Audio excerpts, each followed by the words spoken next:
Arcane Universe Chapter 41. To be honest, Feng Chou was a little shocked by the strength of this caravan. It was only a 50-60 kilometer journey from Fejisak to Antalya, and there was a baron and 3 knights in between. There was no need for such a powerful guard force at all. Although Feng Chou had followed the caravan on this road more than once, he had never paid attention to it before, nor did he have the ability to distinguish the strength of the caravan. Feng Chou raised his doubts to Simon in private. Simon told him, in the wilderness, it's not that the more remote a place is, the more dangerous it is. Sometimes, a prosperous trade route means an increase in danger. Just like the road from your father's territory to Fejisak, we didn't encounter any danger. That was because the road was too deserted to support the wilderness bandits. But the road in front of you is different. There are many caravans coming and going here, and the profits are rich.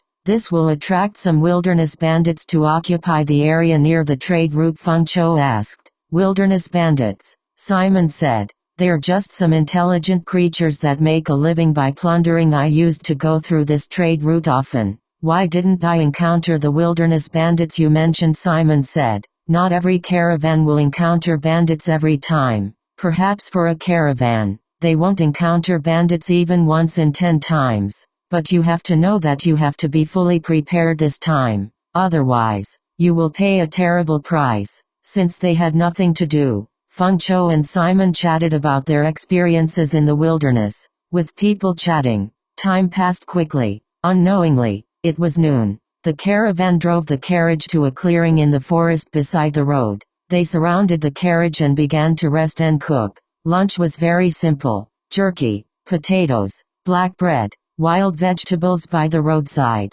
and salt were stewed into a large pot of thick soup. Everyone had a bowl of thick soup. No one was special, including the 2 guests, Feng Chou and Simon. Of course, Feng Chou and Simon did not mind. They had been drinking mushroom porridge in the underground city for a long time. This thick soup, which was hard to swallow in the eyes of others, was delicious to the 2 of them. Most of the mercenaries were from the bottom rung of society. Feng Chou's extravagant aristocratic attire, coupled with his face that would make any man uncomfortable, made the mercenaries feel uncomfortable. However, in this world, there was a clear hierarchy. Aristocrats were high and mighty. Even though Feng Chou's bodyguard looked weak, the mercenaries did not dare to find trouble with him. Originally, the mercenaries wanted to see how this pretty boy would look like if he couldn't eat, but he ate with relish. Some of them wanted to disgust him. Feng Chou was eating when he heard someone say, "Hey, Wayne, did you know? That stingy Walter brought the bear goblin we killed back home and made jerky. This time, he took it out for us to eat." Wayne was very amused. He immediately said in a shocked and disgusted tone, "What did you say? I'm eating bear goblin meat? Oh, I've had enough. Last time, it was Jacqueline's. This time, it's bear goblin. Can't he make some normal meat?" Hearing that, Feng Chou forked a large piece of meat and stuffed it into his mouth. He chewed carefully for a while and said with certainty, "This isn't bear goblin. It might be beef, but it's definitely not bear goblin." The first guy who spoke asked, "How do you know it's not bear goblin? Have you eaten bear goblin before?" After he said that, the mercenaries beside him couldn't help but laugh.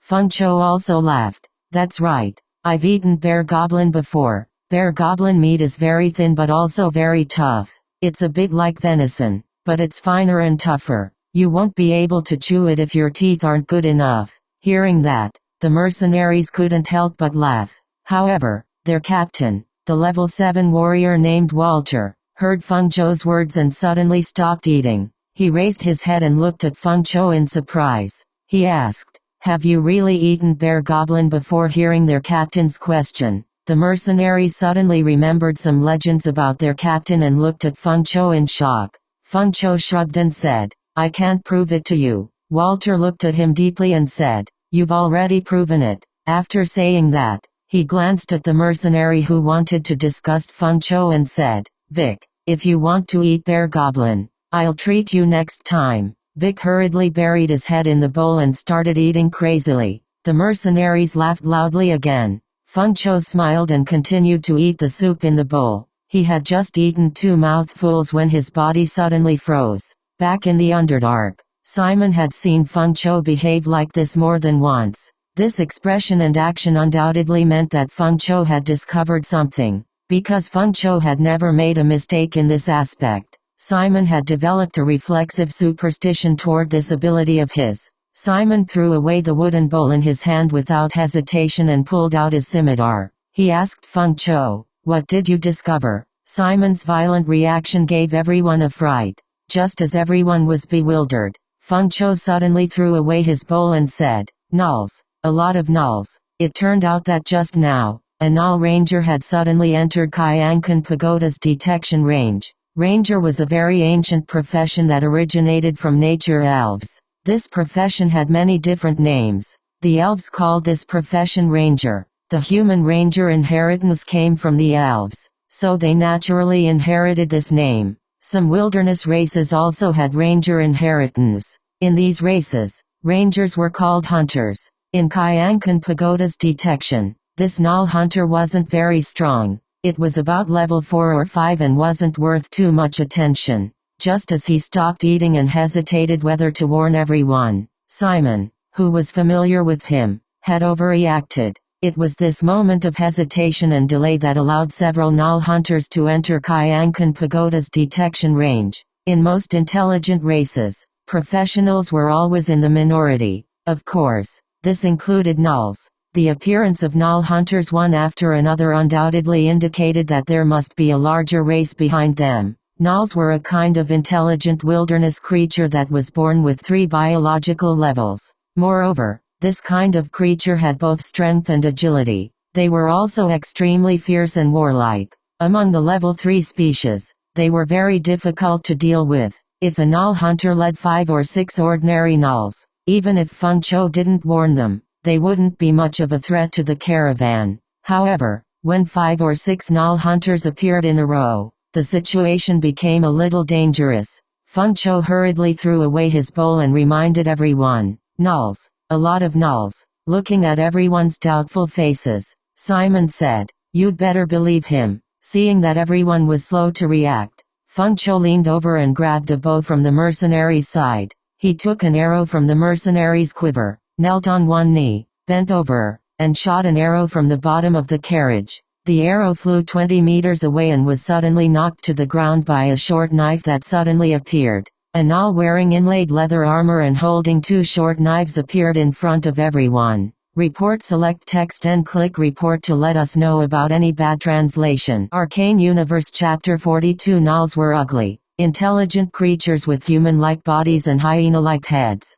They weren't very intelligent, but they were cruel and tenacious. They lived in groups and had a strict social hierarchy. Unlike the goblins and kobolds, the jackalans were intelligent, predatory creatures that did not produce anything. They only relied on plundering to survive. Plundering and hunting were the only ways for these creatures to survive. When rangers reached level 3, they could master a level 1 nature spell called Blend with Nature. This spell could add a layer of natural camouflage to the ranger, allowing them to blend in with the complex natural environment, making it difficult for others to recognize them. This spell could also hide the ranger's smell and sound. When rangers used this spell with stealth, the effect was better than a rogue's shadow stealth in a natural environment. Feng Chou's arrow had knocked the null ranger out of stealth, breaking his camouflage. Just a moment after the null left stealth and camouflage, 5 sharp arrows accurately passed through the gaps between the carriages and hit a few unprepared workers and mercenaries. The magical arrows pierced through the mercenaries' steel armor and caused heavy damage. One of the arrows was aimed at Feng Chou. Fortunately, his agility was high enough and his reaction was fast enough to dodge to the side. After the arrows were shot, another 5 null hunters with longbows appeared near the hunter who had been knocked out of stealth by Feng Chou's arrow. "Prepare for battle." Seeing this scene, mercenary leader Walter shouted. Along with his shout, there was a sharp howl unique to nulls in the distance. Following this howl, the 6 null hunters retreated instead of advancing. Hunters weren't good at attacking. Since the sneak attack had failed, there was no need to send these hunters to their deaths. As the hunters retreated, more than 30 nulls scuttled out from behind the bushes in the distance. Seeing so many nulls, even the experienced Walter's expression changed. He took a deep breath and shouted, "All shield warriors, follow me to stop the enemy. Dave, organize the musketeers and archers to support us." With that said, Walter turned around and grabbed his shield and weapon. He was the first to crawl out of the defensive circle formed by the carriage from under the horse's neck. Dave was the leader of this caravan. After Walter left, he signaled for his 2 guards to follow him out to fight. He shouted loudly for the coachmen and workers to get on the carriage and defend. These coachmen and workers appeared to be very experienced. They climbed onto the carriages and skillfully found their positions. The coachman took down the muskets hanging on the front of the carriages and threw them to the workers on the carriages. A few of the workers with higher professions took out their quiver of bows and arrows from under the carriages and skillfully and quickly strung their bows. They tied the quiver to their waists and climbed onto the carriages. There were 3 rogues among the mercenaries. One of them was a level 6 rogue named Duke, who was one of his vice-captains. After Walter left, he waved to the other 2 rogues and led them to the back of the camp. Rogues were not very useful in a frontal battle. Their role was often behind the enemy. Simon caught up with Duke and told him that he was a level 6 warrior and a level 3 rogue. Hearing Simon's words, Duke was quite surprised. He waved his hand and asked Simon to follow. There were 4 archers among the mercenaries. One of them was an advanced level 5 marksman. These 4 archers did not climb onto the carriages like the workers. They simply moved some obstacles from the camp and used them as cover in front of them. They knelt on one knee, obviously intending to provide support to their companions outside through the gaps of the carriages and under the carriages. In the blink of an eye, Feng Chou was the only one left in the camp. He looked around and dragged a few injured mercenaries and workers behind the barrier. Then, when he was hesitating whether or not he should leave the defensive circle of the carriage and fight, a lame old coachman threw him a gun and a small leather bag filled with bullets. "Hey, my young master, do something. If the gnolls come in, they won't care about your pretty face," said the lame old coachman, throwing him a gun and a small leather bag filled with bullets. Feng Chou took the musket. It was heavy, probably more than 20 pounds. It was difficult for ordinary people to hold it, and the caliber was even scarier. He tied the bag of bullets to his waist and followed the example of the workers and coachmen. He opened the bag of bullets. The bag was made of leather and was shaped into a rectangle. The bullets were neatly inserted inside. He took out a bullet. It was a bullet made of a small bamboo tube. One end was closed and the other end was open. At the open end, there was a round paper bag tied with a thin cotton thread. He squeezed the paper bag with his hand. It should be a lead bullet. He followed the example of the coachman. He used his teeth to bite open the cotton thread and bit the paper bag with the lead bullet in his mouth. When the paper bag was bitten away, the thing in the bamboo tube was revealed. It was a kind of yellow granule. Feng Chou thought that this should be gunpowder. He did not expect that it was not black gunpowder. With this thought in mind, he poured the gunpowder from the bamboo tube into the gun barrel, threw away the bamboo tube, and stuffed the bullet wrapped in paper into the gun barrel along with the paper. Then, he used the rod under the gun barrel to compress the bullet and gunpowder. If it was a flintlock gun on Earth, it would need to be filled with gunpowder at the fire gate. However, this gun obviously did not need to. Its firing rate was much faster than a flintlock gun. By the time Feng Chou finished loading the gun, the battle outside was already in full swing. The loudest sound on the battlefield was the roar of the musket.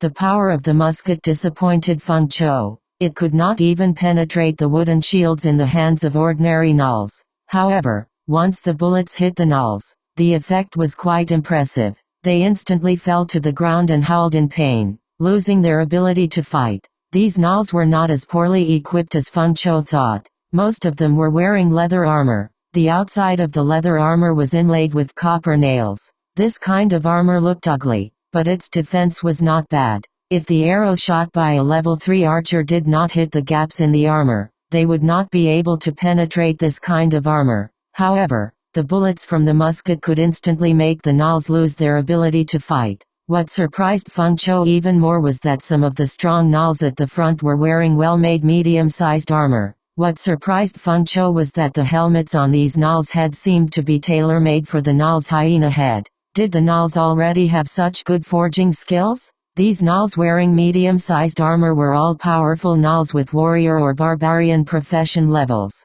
Gnolls were born with a level 3 creature level, and these creatures had both strength and agility. Regardless of whether they chose to be warriors or rangers, they only needed to gain 3 or 4 profession levels to have the combat power of a mid-grade profession. Captain Walter only had less than 10 swordsmen and shield bearers. Even if the 2 guards and a few workers of the caravan were included, their numbers were less than half of the gnolls. As soon as the 2 sides came into contact, Walter and his men could not help but retreat. Report. Select text and click report to let us know about any bad translation. Arcane Universe Chapter 43 Div. The leader of the caravan saw that the situation was not good. He quickly handed over the command of the defense of the camp to the lame old coachman and rushed forward with his sword and shield. Div was very experienced in battle. After he rushed forward, he quickly killed 2 gnoll warriors and stabilized the situation. But at this time,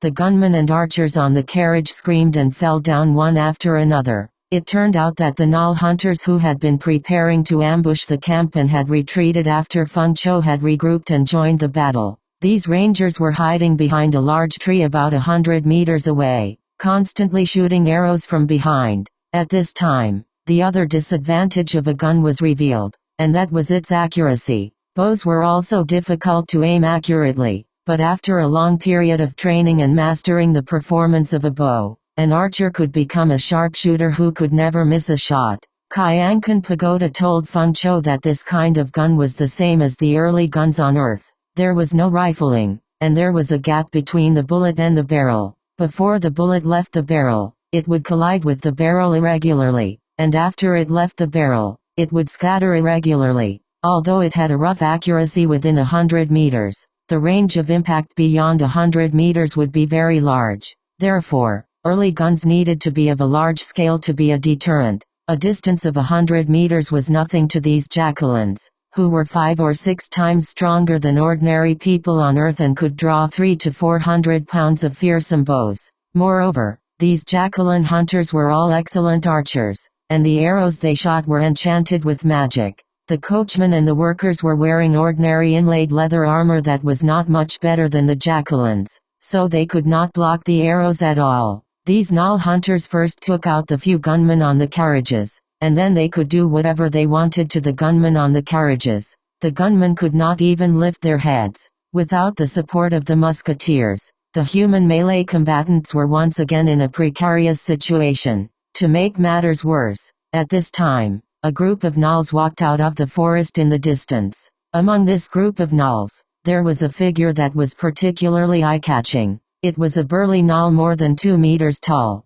He wore an excellent medium black steel armor, held a heavy black steel shield in one hand, and held a heavy flail in the other, which made people's hearts tremble. Beside the giant-like gnoll was an old gnoll with a walking stick. In front of the 2 of them were 4 gnoll warriors in fine armor. After seeing the appearance of this new force, Feng Chou could not help but want to retreat. However, for some reason, the mercenaries and the workers of the trade caravan did not retreat. They did not have the slightest intention of running away. After Feng Chou had never used his gun, he did not use it because he was afraid of hurting his own people in front of him. He looked at the gun in his hand, then looked at the gunmen on the carriages who were being suppressed by the gnoll rangers, and then looked at the mercenaries who were fighting to the death outside the carriages. He really did not want to run away now. After struggling for a while, Feng Chou finally decided to help first. After all, he had Qiankun Pagoda to monitor the situation,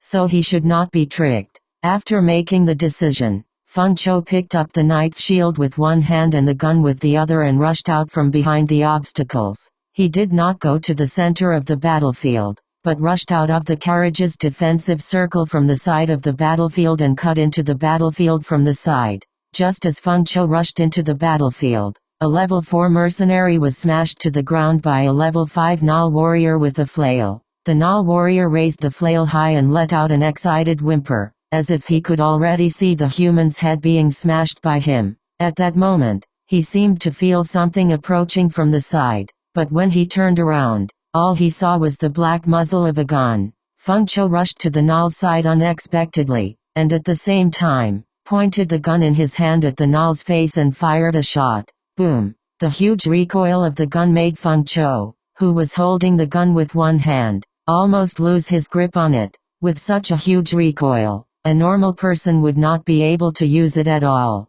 Perhaps only a level 2 warrior could barely control it with both hands. The huge recoil naturally meant huge power. The thumb-sized bullet tore open the Null warrior's helmet and opened a big hole in his ugly hyena face. Feng Chou found it strange that such a powerful bullet could not even break the wooden shield in the Null's hand, but he immediately threw this thought to the back of his mind. Because the Null warrior closest to him saw the tragic death of his comrade, he roared angrily and pushed the human warrior in front of him away with his axe, then turned around and rushed towards him. Facing a level 5 Null warrior, Feng Chou threw away his gun and pulled out the one-handed sword at his waist, fearlessly meeting the Null warrior. In fact, a level 5 Null warrior was not the same as a level 5 Null warrior. A level 5 Null warrior had already grasped the basics of Hyger's strength, and their fighting strength was much higher than a level 4 Null warrior. A level 5 Null warrior was actually just a level 3 creature with 2 levels added to the warrior's level. At most, their agility was higher than a normal warrior's, but their fighting skills could not be compared to a level 5 Null warrior's. Speaking of which, it was a bit similar to Feng Chou's situation. The level 5 Null warrior rushed up and swung his heavy axe at Feng Chou. Feng Chou took a step forward, slightly squatted down, and used the knight's shield hanging on his left arm to meet the huge axe. The moment the axe and shield met, Feng Chou lowered his body again, and used the shield on his left arm to block the Null warrior's axe. The surface of the shield formed a 45-degree angle above his head. The horizontal slash of the axe hit the slanted surface of the shield, and involuntarily slid down the slanted surface of the shield. The inertia of the axe caused the Null's body to involuntarily turn to the right. At this time, Feng Chou used the shield to lightly push the Null's shoulder, and it obediently turned around, exposing its back to Feng Chou. Feng Chou naturally did not hold back.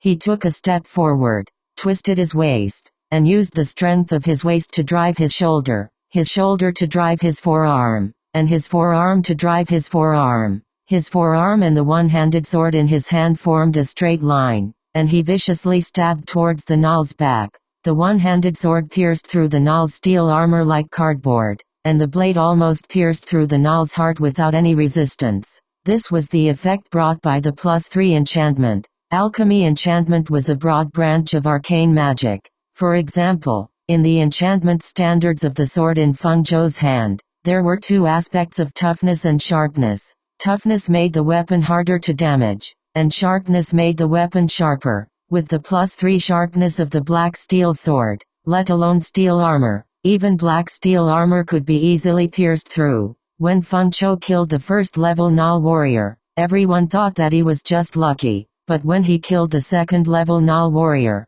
no one dared to think so anymore. To be honest, when it came to fighting skills and experience, Feng Chou combined the martial arts of his previous life, the orthodox knight martial arts of this world, and the hundreds of life and death battles in the illusion of Qiankun Pagoda. Even a veteran warrior who had survived hundreds of battles might not necessarily be a match for him. Feng Chou's killing of 2 Null warriors in a row instantly broke the balance of power on his side of the battlefield. The powerful Null warriors surrounding Walter and Diff had no choice but to send a level 5 and a level 6 Null warrior to surround Feng Chou. However, with the loss of 2 Nulls, the Nulls surrounding Walter and Diff became somewhat stretched. At this time, the Null army not far away finally moved. Report. Select text and click report to let us know about any bad translation. Arcane Universe Chapter 44. Surprisingly, the first to move among the Nulls was not the half-giant Null, but the old Null. He danced a strange dance on the spot and sang a bleak ballad.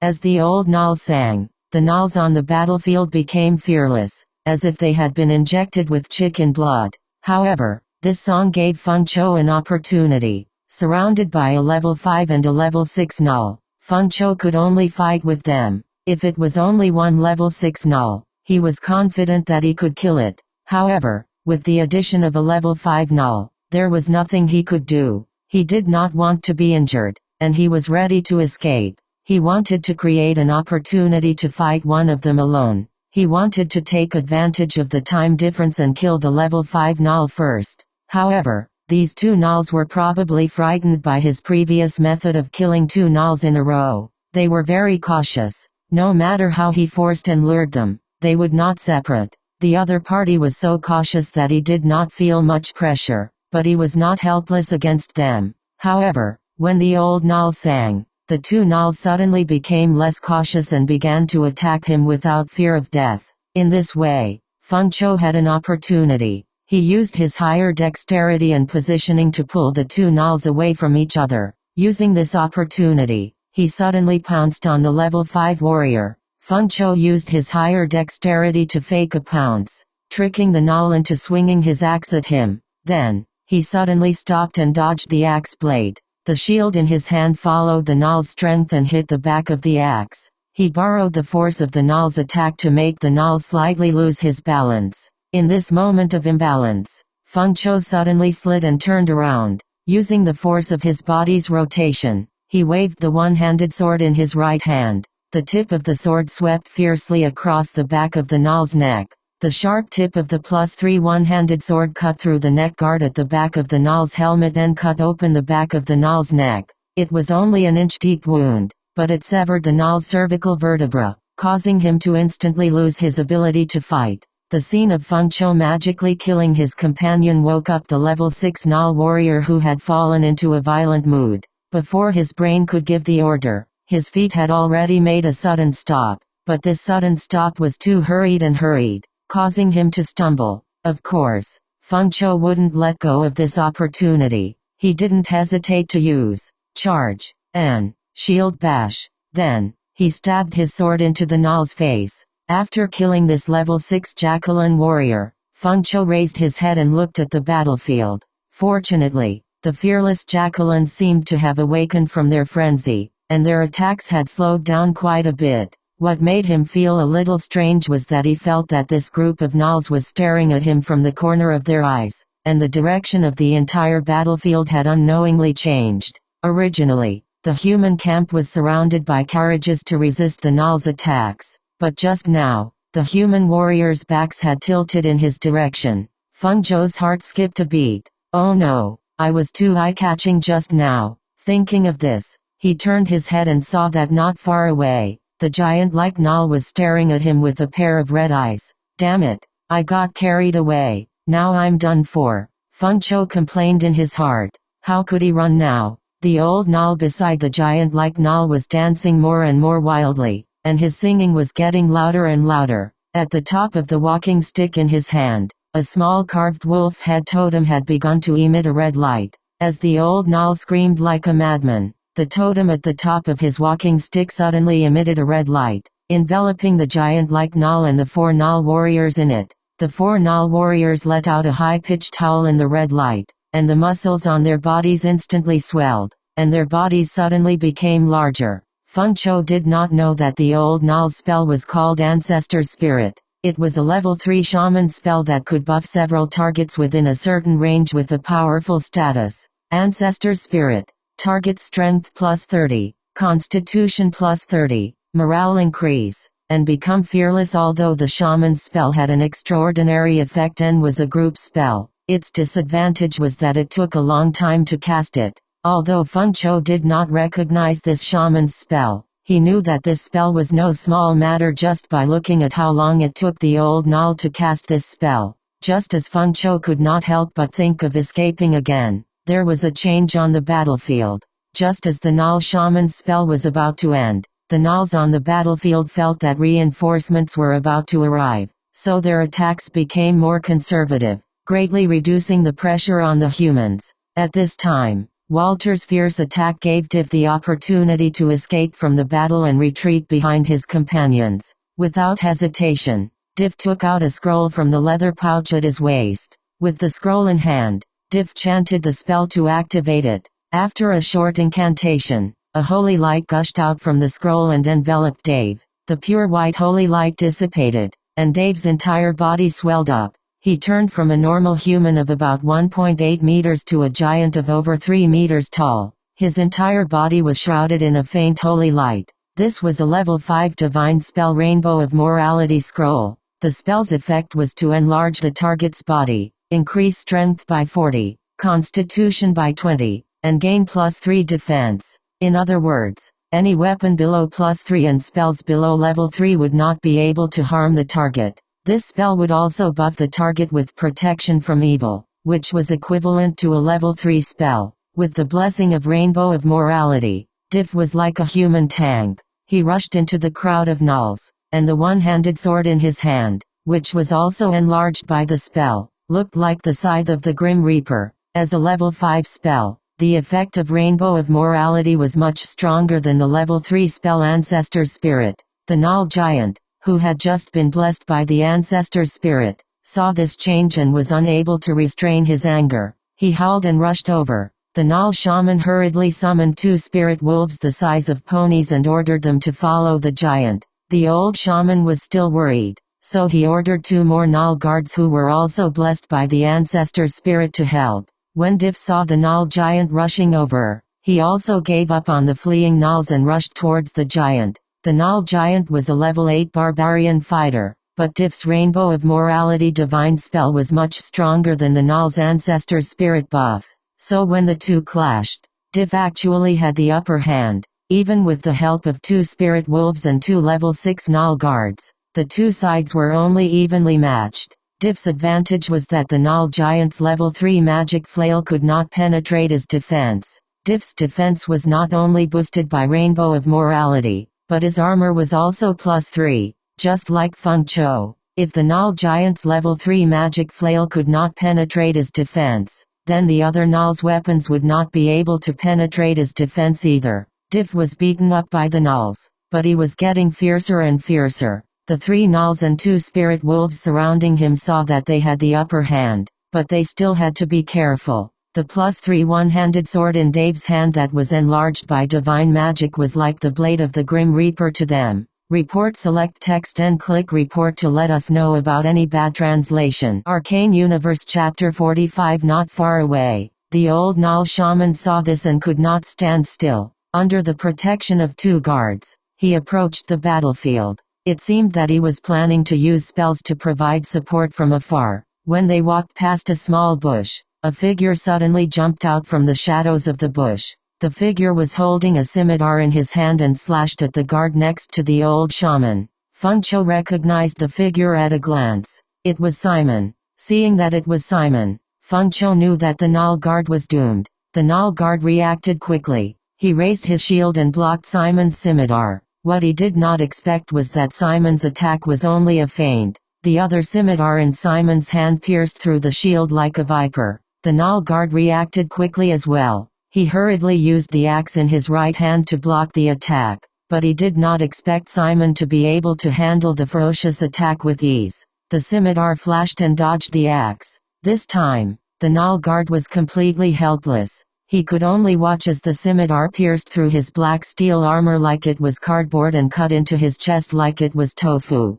The scimitars in Simon's hand came from a commander-class drow warrior. They were the only 2+5 scimitars among the spoils of war. The other pair was in the hands of Anru. Simon pulled the scimitar out of the Gnoll guard's chest with all his might. The guard's chest was cut open along with its outer armor. Blood gushed out. Simon's sneak attack this time was clean and neat. From the moment he jumped out of the shadows to the moment he stabbed the scimitar into the Gnoll guard's chest, only 1 or 2 seconds had passed. When he cut open the Gnoll guard's chest, his companion and the old shaman behind him finally reacted. The other Gnoll guard roared angrily and rushed toward Simon, who was retreating quickly. The old shaman behind him did not say anything. He raised his staff and an electric current suddenly appeared at the tip of the staff. However, he would never have the chance to unleash his lightning because a black shadow jumped up from behind him. A dagger with a dim light fiercely pierced into his back, followed by another. The 2 daggers pierced through the old shaman's back 7 or 8 times in a short period of time. The shadow quickly retreated and disappeared into the bushes in a moment. Feng Chou could not help but feel a chill run down his spine and his chrysanthemum clench. Moments after the old shaman was assassinated, a Nal hunter hiding behind a tree was also assassinated by 2 human rogues. With the death of the old shaman, the 2 spirit wolves he summoned also disappeared. The little Nal giant who was fighting with Diff looked back and saw the old shaman fall to the ground like a piece of wood.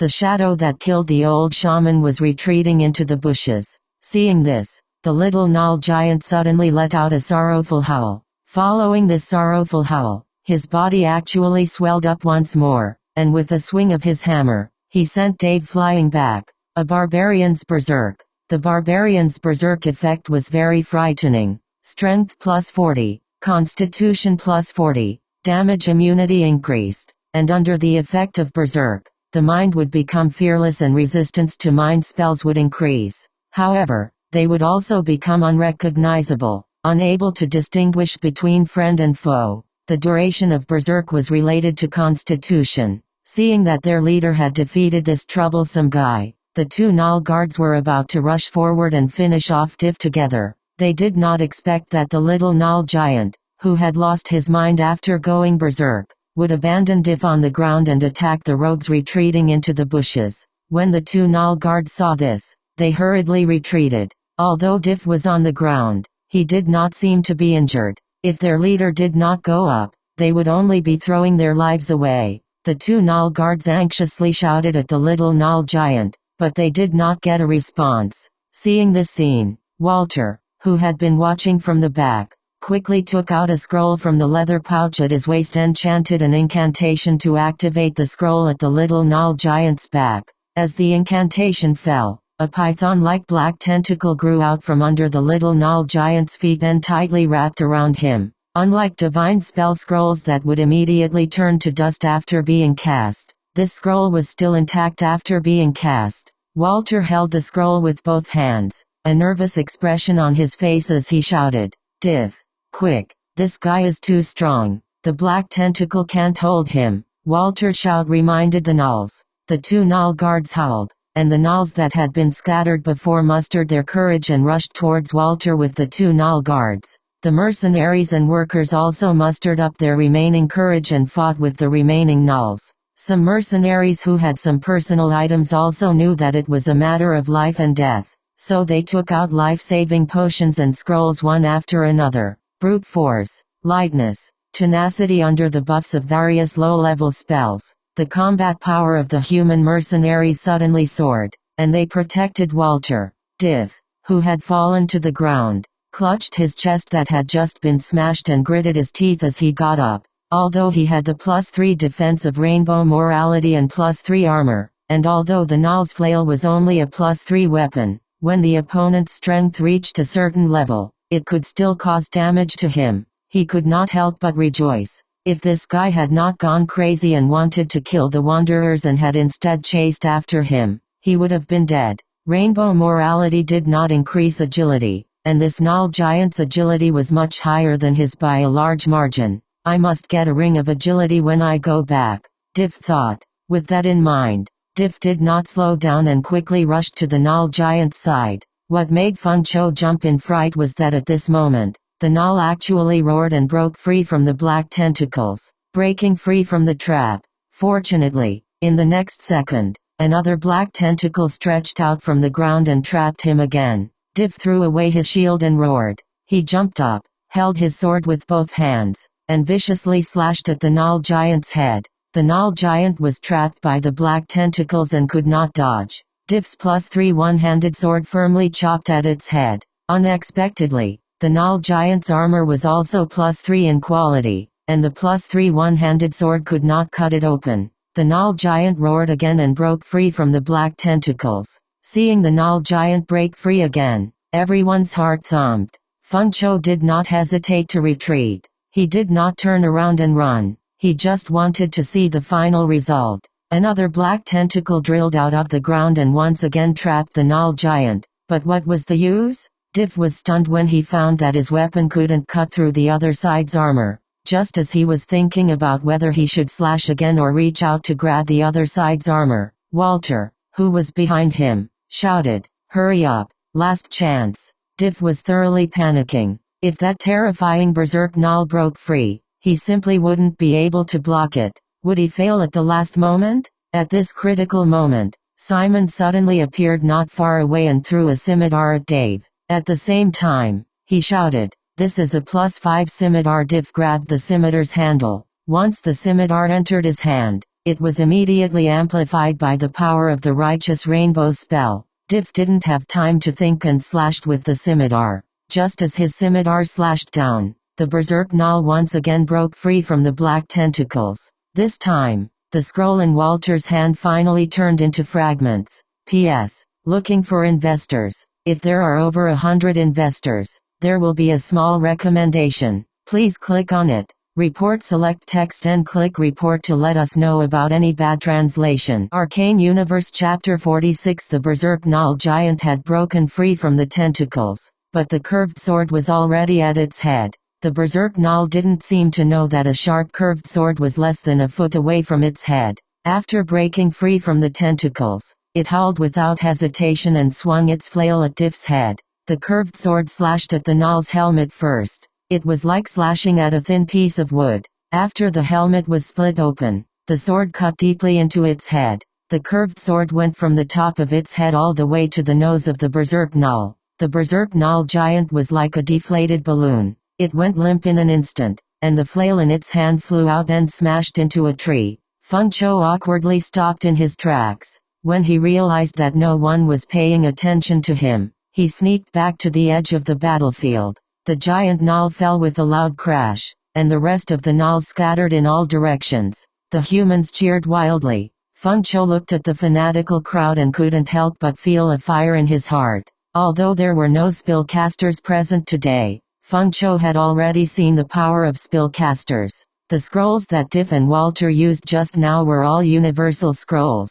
Before the Arcane Empire, only mages could use magic scrolls. At most, they could use higher level scrolls 2 or 3 levels earlier. Other professions couldn't use magic scrolls. Universal scrolls were invented during the Arcane Empire, and were gradually developed after the Arcane Empire. Common spell scrolls were actually just basic spell structures with control and guidance spell structures added on top of them. The advantage of this kind of spell scroll was that ordinary people could use and control spell scrolls to cast spells as long as they went through a certain amount of training. The disadvantage was that they were expensive. Universal scrolls were usually twice as expensive as normal scrolls. The Rainbow of Morality that Div used just now was a level 5 Universal Divine Scroll. General Divine Spell Scrolls were created by mages who specialized in making General Divine Spell Scrolls. They would add external structures to ordinary divine spell scrolls and create divine spell scrolls that could be used by non-spellcasters.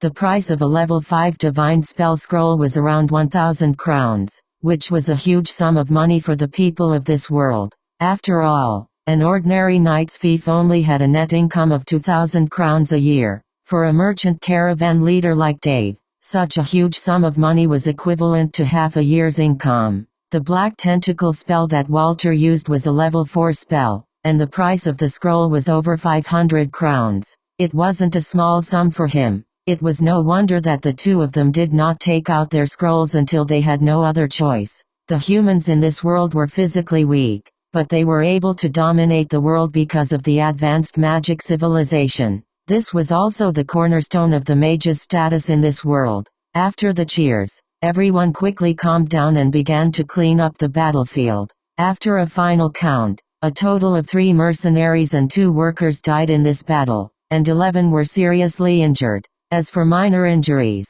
except for Feng Chou and the 2 senior rogues, almost everyone was injured. Dave and Walter took out their backup potions and began to treat everyone's injuries. Those with minor injuries were cleaned with ordinary non-divine potions and bandaged after applying them. Those with serious injuries were treated with minor injuries or minor injuries potions according to the severity of their injuries. Minor injuries potions were potions that contained healing spells for minor injuries. Minor injuries potions were the same. When he first heard of healing potions, Leo was like most people. He thought that since potions were actually potions that stored healing spells, why not just use healing scrolls? There were two reasons for this. First, there were very few priests who were proficient in the art of copying scrolls. The art of copying scrolls was a very complicated technique even for mages with high intelligence. For most priests with average intelligence, it was even more difficult.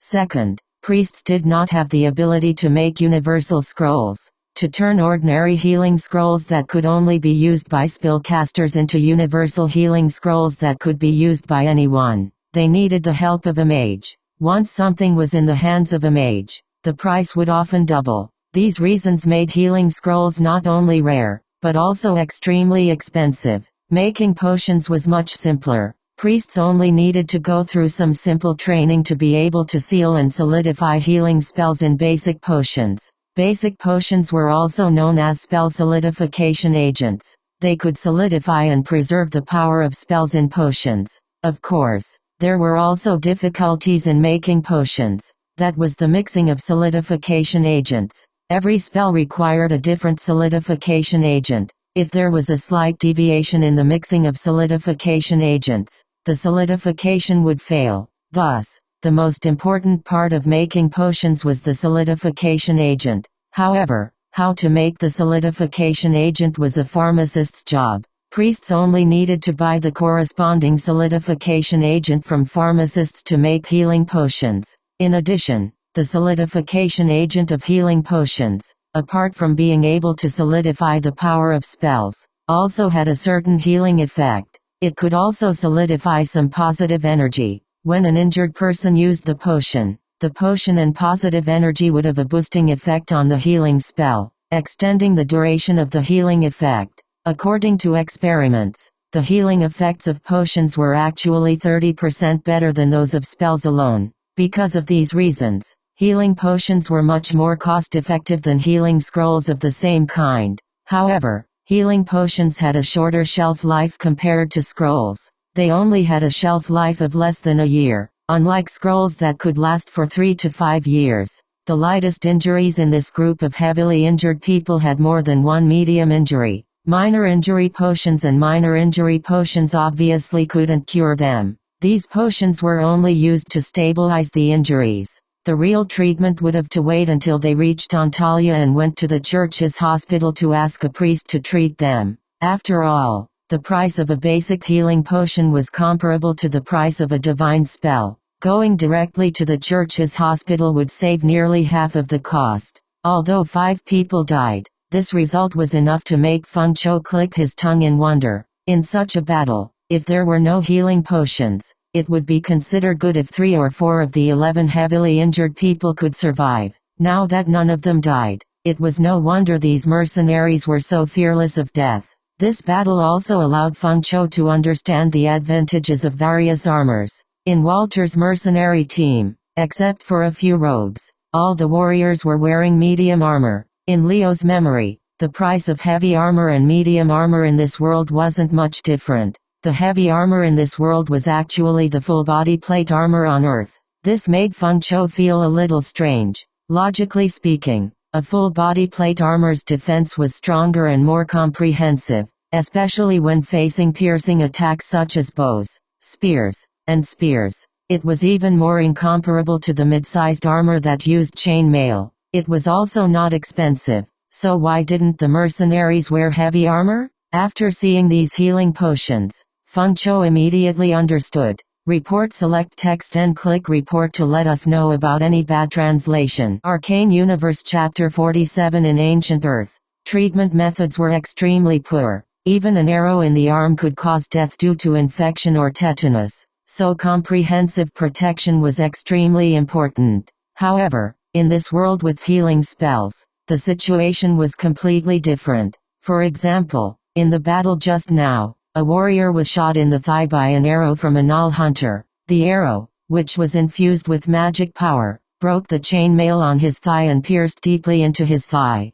What was even more unfortunate was that the arrow also pierced his thigh artery. For a moment, blood spurted out of his thigh. Such an injury, let alone in ancient times, even in modern times, would only lead to death if it was not treated in time. However, the warrior only took a few steps back and pulled out the arrow. He then took out a bottle of minor injury potion and drank it. The potion took effect slightly and he pounced on the enemy once again. In this world with healing spells, warriors were not afraid of minor injuries at all. As for piercing injuries, except for the head and chest, the injuries on the limbs were generally not too serious. Chain armor's defense against slashing attacks that could cut off limbs was no worse than plate armor. Therefore, for the warriors in this world, medium-sized armor that used plate armor to protect the head and body and chain armor to ensure flexibility of the limbs was undoubtedly the most cost-effective armor. As for full-body plate armor, only those regular troops who fought in formation or knights who believed in protection would choose it.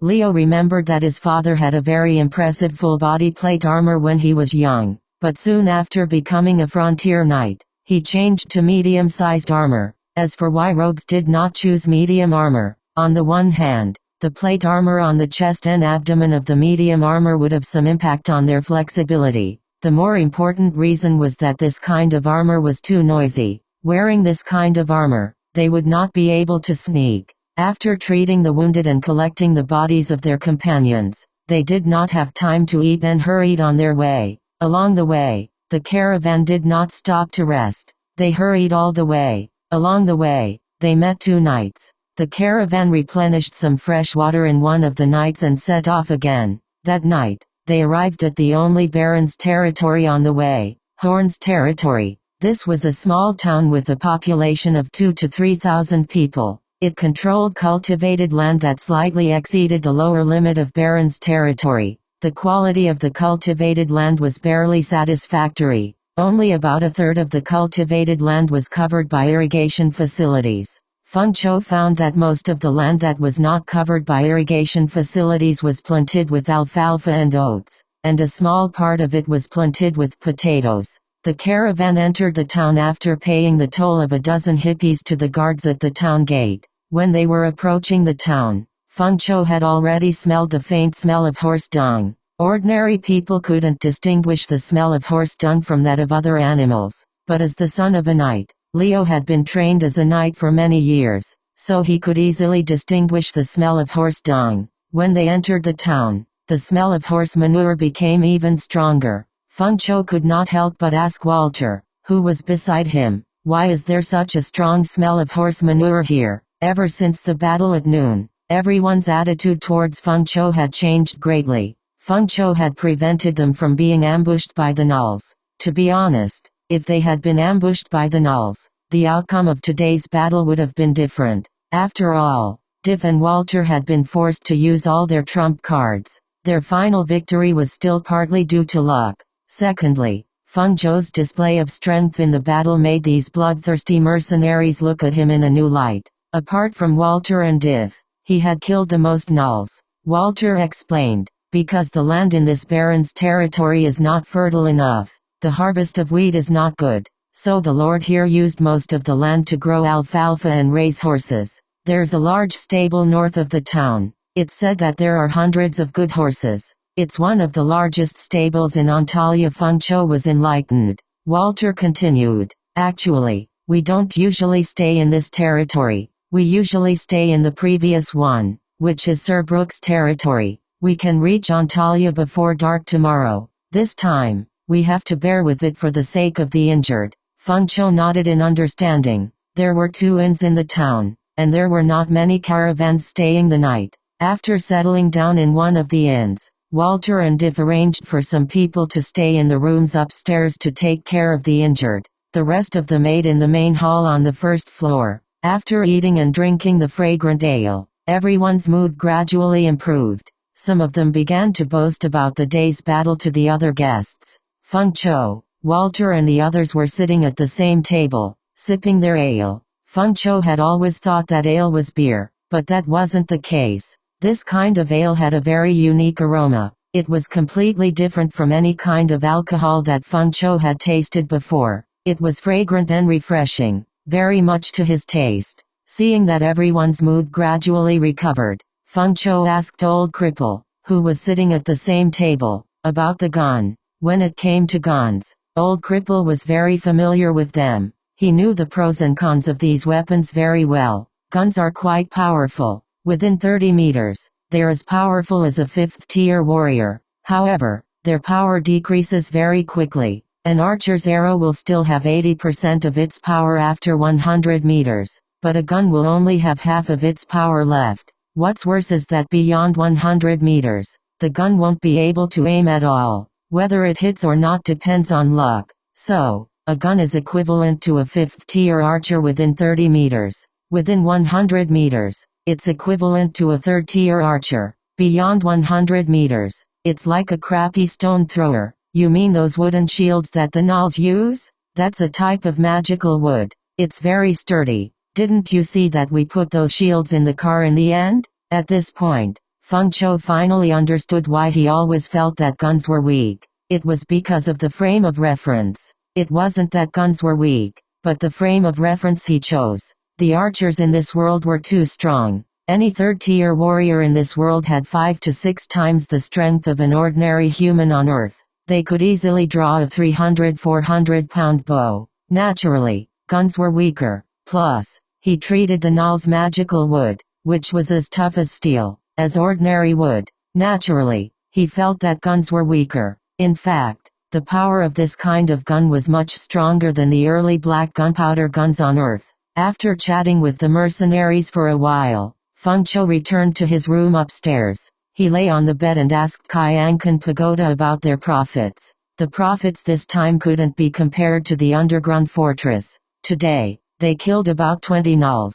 Among them, the highest level was the gnoll giant and the old shaman. They were both 8th-tier professionals. The lowest level was a 3rd-tier gnoll with an average of 5th tier. Yet, they only contributed a little more than 100 points of soul energy to Feng Chou. This meager profit made Feng Chou's head hurt. How could he find a second opportunity like the underground fortress? Amidst such worries, Feng Chou quickly fell asleep. Report select text and click report to let us know about any bad translation. Arcane Universe Chapter 48. The next day, the inn was already bustling with activity before the sun had even risen. The staff and mercenaries of the caravan ate their breakfast under the night sky and left the Horn territory under the first rays of the morning sun. Just as Walter had said, they arrived at Antalya City right after lunch the next day. Just like Fejisak, Antalya City was also located in an area where rivers converged. However,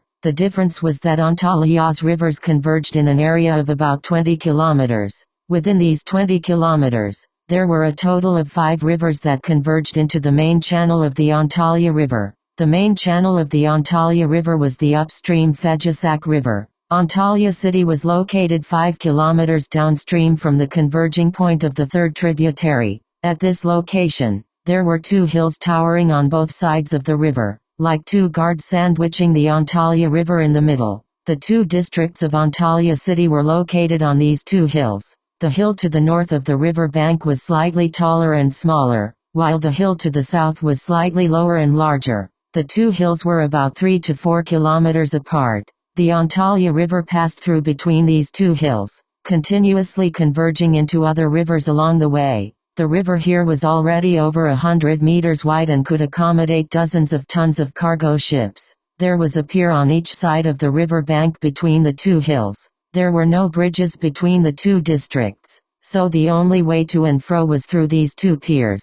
The peak of the northern mountain was a majestic castle, while the peak of the southern mountain was a tall tower that seemed to reach into the clouds. Their caravan had already left the forest 15 kilometers away from Antalya City. On both sides of the road were endless farmlands. In the middle of the farmlands, there were castles of various sizes scattered like stars. Dave told Feng Chou that the counts of Antalya had built dams in the upper reaches of the 5 tributaries upstream and downstream of Antalya City, raising the water level and establishing an irrigation system. These 5 rivers had irrigated millions of mu of fertile farmland for the counts of Antalya. In the vicinity of Antalya City, there were more than 30 castles belonging to the counts. Antalya City only had a population of 30,000. But there were still 50 to 60,000 people spread out in these 30 castles. In addition to the land and population in the newly developed territories, the counts of Antalya controlled almost 100,000 people. The castle at the peak of the northern district was naturally the main castle of the Counts of Antalya. It could no longer be considered a castle, but a huge castle system. From afar, the defensive towers and Gothic spires stood in great numbers, like a castle from a manga. The tower in the southern district was the center of the Antalya Mage Academy, while the academy was the center of the southern district. Legend had it that the first Counts of Antalya was a powerful and wealthy mage. He led a large number of acolytes and followers to the barren plains of Antalya. With today's Antalya city as the center, he opened up a large territory and built today's Antalya Castle and Mage Tower. With the Mage Tower as the center, he built today's Antalya Mage Academy. The road from Furjasak to Antalya city was located on the northern bank of the Antalya River. Dave's caravan naturally entered the northern district. After entering the city, Feng Chou discovered that the mountains here had been transformed into terraced fields. From the city gate to the highest castle, there were a total of 13 levels. The width of each level was about 100 meters, and the height difference was about 20 meters. Each level was a circular block. At the city gate, there was a sloping road that led straight to the top of the mountain. The slope of the road wasn't small. It wasn't a problem for light carriages, but it was more difficult and dangerous for the caravan's heavy carriages. The heavy carriages would normally follow the circular streets to the higher levels. After Dave's caravan turned into a side street, they walked for a few dozen meters before a sloping path that led to the next level appeared in front of them. This path was much smoother than the one leading to the top of the mountain. After ascending the first level, the caravan continued for a few hundred meters before encountering a second sloping path that led to the next level. When the caravan entered the third level, they didn't continue going up. They circled around the third level and arrived in front of a large courtyard. This was one of the warehouses of the L Chamber of Commerce. At the entrance of the warehouse, everyone went their separate ways. Dave had to hand over the goods to the warehouse manager. Walter found 2 carriages to send the injured to the temple area for further treatment. Simon also found a carriage to take Feng Chou to the headquarters of the L Chamber of Commerce. Before parting ways, Walter told Feng Chou that the group of gnolls they killed might be the targets of a mission from the Mercenary Union. If there really was such a mission, then they could directly receive the mission reward. He told Feng Chou that if that was really the case, then he would also have a share of the mission reward. He hoped that Feng Chou could leave his contact details. Feng Chou thought for a moment and said, "If everything goes well, then I'll be going to the mage school in the southern part of the city in a few days. Maybe you can find me there. If you can't find me, then give my share to Simon." After both parties left, Feng Chou and Simon took a passenger carriage and went all the way up to the 12th level of the city, which was the level below the castle. There was a drop of about 50 meters between the castle and the second level below. A path circled around the foundation of the castle before reaching the castle gate from the second level. If someone attacked the castle, this path, which was nearly 1,000 meters long, would be a path of death. On the second level of the castle, there were 2 temples. They were the temple of the god of nobles and knights and the temple of the goddess of agriculture. Other than the 2 temples, this level was filled with luxurious villas. Simon told him that the nobles and merchants of Antalya County were proud to have a villa here. It was a symbol of status. The carriage finally stopped at the entrance of a villa behind the castle. Simon left Feng Chou in the guard room at the entrance and was let in by a servant. In fact, with Simon's status, he wouldn't have been able to enter this villa. When Simon was in Forjasak, he had already reported his discovery in the underground city to the head of the local chamber of commerce. He also claimed that he had discovered an incredible secret and needed to meet the head of the chamber of commerce in person. Because of this, he was given the opportunity to enter the villa. About an hour later, Simon walked out of the villa. A servant came with him and asked Feng Chou to follow him in. Simon gave him a look that said everything was going well and left in the carriage he came in. Report. Select text and click report to let us know about any bad translation. Arcane Universe Chapter 49. Feng Chou followed the servant through the meticulously manicured square garden and came to a snow-white palace-like building. Under the guidance of the servant, he walked into the magnificent hall and went up to the second floor along a wide staircase covered with a red carpet. In a reception room, he saw a bald middle-aged man. This middle-aged man had a slightly plump figure, and the loose silk frack couldn't hide his belly. He had heavy eye bags on his face, and his sagging cheeks made his wrinkles look very deep. This was obviously an ordinary person with no strength and excessive drinking. Not far behind this middle-aged man stood two burly men in bright medium-sized armor. Qiankun Pagoda told Feng Chou that these two were level 9 warriors. From their attributes, it was likely that they were level 4 rogues. After seeing this man, Feng Chou reservedly performed a noble etiquette, then stood quietly, waiting for the other party to speak first. The only eye-catching thing about this middle-aged man was his pair of deep and aggressive eyes. The man leaned back in his chair and carefully looked at Feng Chou. After a long time, he said, "If you dare to deceive me, I will let you know that Dro is actually very kind." Feng Chou smiled slightly and said, "There is no benefit in pretending to be Leo. Lies are easy to expose. There are not many people in this city who know me, but there are also quite a few.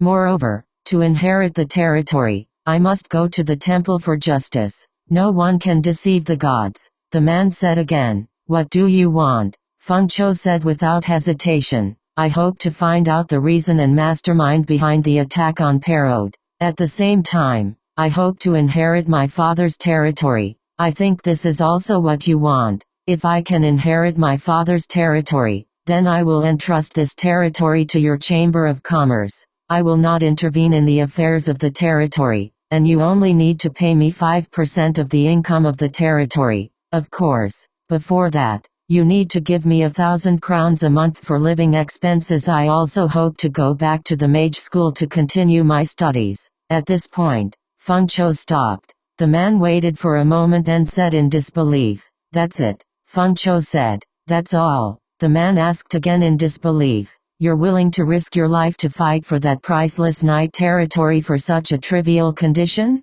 Don't you want revenge?" Feng Chou said, "If the mastermind behind the attack on the lordship of Pedro is weak, I think you won't mind clearing the obstacles to your control of the lordship of Pedro. If the mastermind behind the attack on the lordship of Pedro is very powerful, I think you won't start a war with a powerful enemy just for my request. For me who has nothing, keeping my father's territory from falling into the hands of my enemy is my greatest wish. As for continuing my studies at the Mage Academy, on one hand, I feel that the Mage Academy might be the safest place in Antalya. On the other hand, don't you think becoming a powerful mage is my only hope for revenge? Although this hope is very slim, it's still better than hiding my identity and wandering around with hatred in my heart, isn't it? If I lose my territory and identity, I'm nothing. As for any other request, it's meaningless." The middle-aged man thought for a moment and nodded,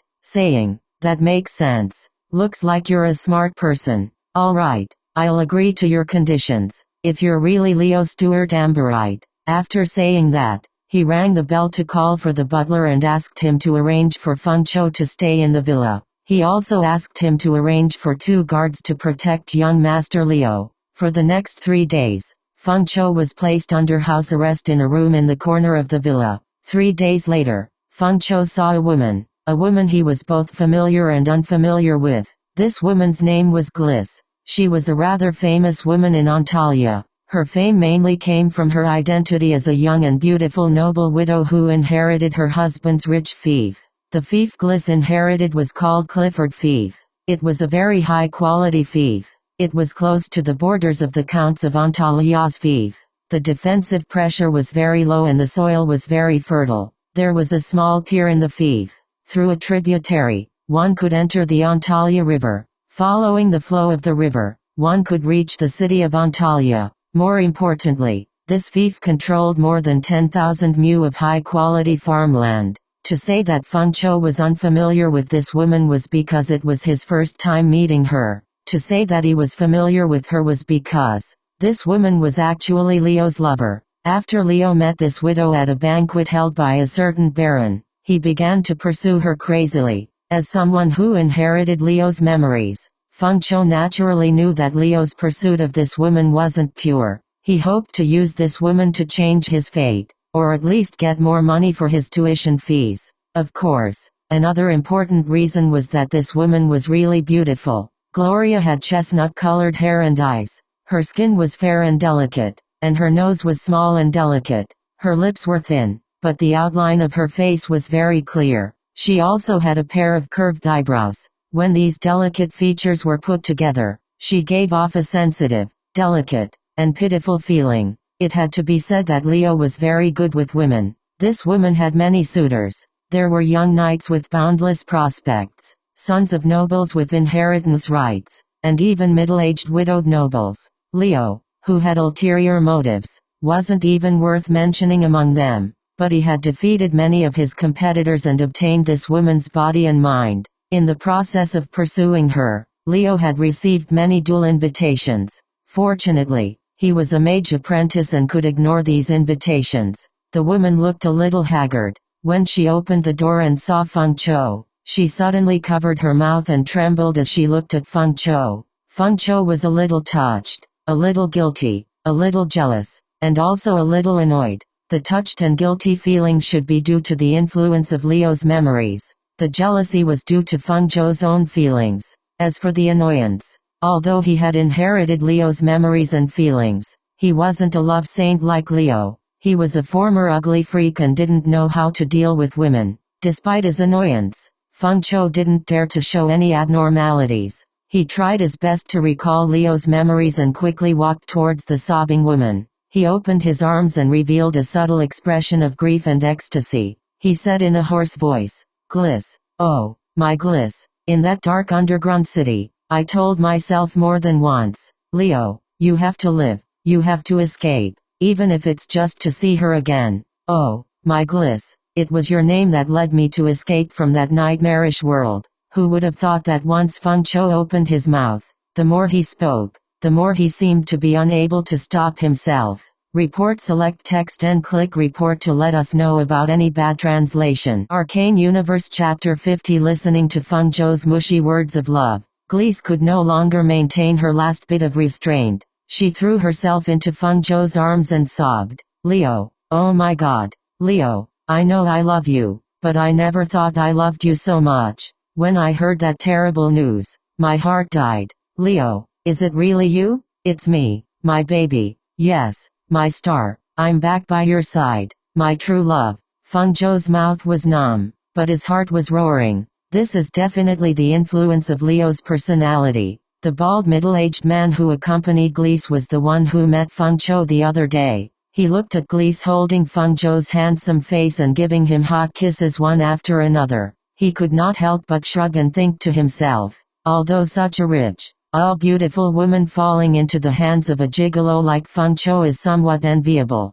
Ah, it's a pity, but at least this gigolo isn't lying, right? The passage leading to the Underdark in Parad's territory had been confirmed by the high-grade rogues of the Chamber of Commerce. It was indeed a very good trade route, and it was very close to the few Durgar city-states that they had dealings with. Most importantly, the Tigerman's cave had basically been cleaned up, and the Drow city closest to the Tigerman's cave had also suffered a great loss. Now it was proven that this gigolo was really the first heir of Parad's territory. Then, this was a big business. Possibly the biggest business the middle-aged man had encountered so far in his life. Thinking of this, the middle-aged man became excited. Compared to a good trade route leading to the underground world, a mere frontier knight's territory was nothing. The net income of such a frontier knight's territory was at most 10,000 crowns a year, but a good trade route leading to the underground world could definitely generate hundreds of thousands,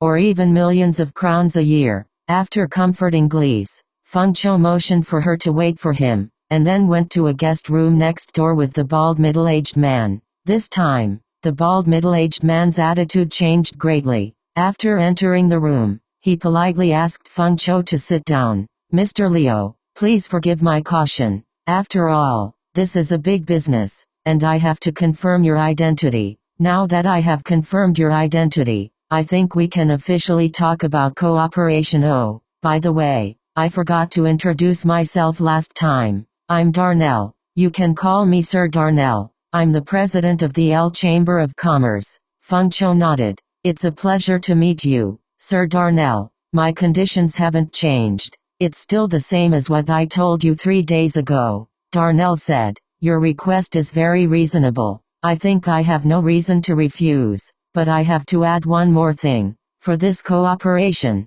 your safety will be the most important. So, I will send 4 guards to protect you all day. I hope you won't refuse. Feng Chou understood that the so-called protection was actually surveillance, but he also knew that he could not refuse. Even if he refused, it would be useless. The other party would never allow him, a golden key, to be out of control. So, he simply nodded and agreed. The two sides quickly negotiated the conditions. Darnell asked the butler to send him and Glees away. When Feng Chou walked out of the villa again, not only did he have a female companion, but he also had 4 more attendants. According to Darnell's introduction, the 4 guards sent to him were 2 level 6 warriors and 2 level 6 rogues. But Qiankun Pagoda scan told him that this was not the case. The 2 level 6 warriors were both level 3 or level 4 rogues, and the 2 level 6 rogues were both warriors. Part-time jobs were very common among middle and low-level professions. Because of their talent, each profession had its own ceiling. For ordinary people, it was already lucky to be able to reach level 5 or step into the threshold of the middle grade. Level 6 or at most level 7 was the ceiling for these ordinary professions. But even if they reached the ceiling, there was still a way to improve their strength. Part-time jobs were a good way. Although for a person who had trained according to the warrior training method for more than 10 years, adapting to the training of a rogue was often twice the effort for half the result. It was always a way to continue to move forward. For intermediate professions, for a part-time job below level 5, 2 levels were equivalent to 1 level above the intermediate level. So, a level 6 warrior who was a level 4 rogue was about the same level as a level 8 warrior. The advantage of part-time jobs was that their adaptability was often broader than that of pure professions. These 4 new followers looked to be middle-aged men in their 40s. To be able to reach this level at this age, they could be regarded as outstanding. Darnell arranged a carriage for Feng Chou to send him to the mage school in the southern district. He had already arranged Feng Chou's enrollment and arranged a small villa for him in the mage school. These 4 guards would enter the school as his followers and protect him closely. Feng Chou gladly accepted this arrangement. Feng Chou did not take the carriage arranged for him by Darnell. Instead, under the murderous gaze of Gloria's family knight, he sat in her carriage. Gloria took 2 family knights with her. One of them was in his 40s, with a serious face with determination. Whether walking or riding, he had to be straight. The result of Qiankun Pagoda's scan told Feng Chou that he was a level 7 knight without any part-time job. Feng Chou knew this knight. His name was Devitt, a knight of the Clifford family. Devitt's family had served the Clifford family for 5 generations. These 5 generations had all successfully advanced to become knights, which was relatively rare in Antalya. The other family knight looked less than 30 years old, but was already a level 6 knight. Feng Chou also knew this guy. His name was Jared. When Gloria's husband was alive, he was one of the most talented children of the Clifford family. After he advanced to become a knight, he became a civilian knight of the Clifford family. This guy was also one of Gloria's admirers. When Leo pursued Gloria, he was often troubled by him. These 2 knights were wearing full-body plate armor that ordinary mercenaries rarely wore. Because there was no danger here, their fully enclosed helmets were hung on their horses. Generally speaking, knights who served nobles, whether hereditary or civilian, rarely had part-time rogues. This was because most of the battles that knights had to face were direct confrontations. The effect of part-time rogues was not great. Mercenaries and caravan guards, on the other hand, had more advantages because they had to deal with changing situations. Of course, the Clifford family did not have a good impression of Leo, a pretty boy who sneaked into a lady's room. Report, select text and click report to let us know about any bad translation.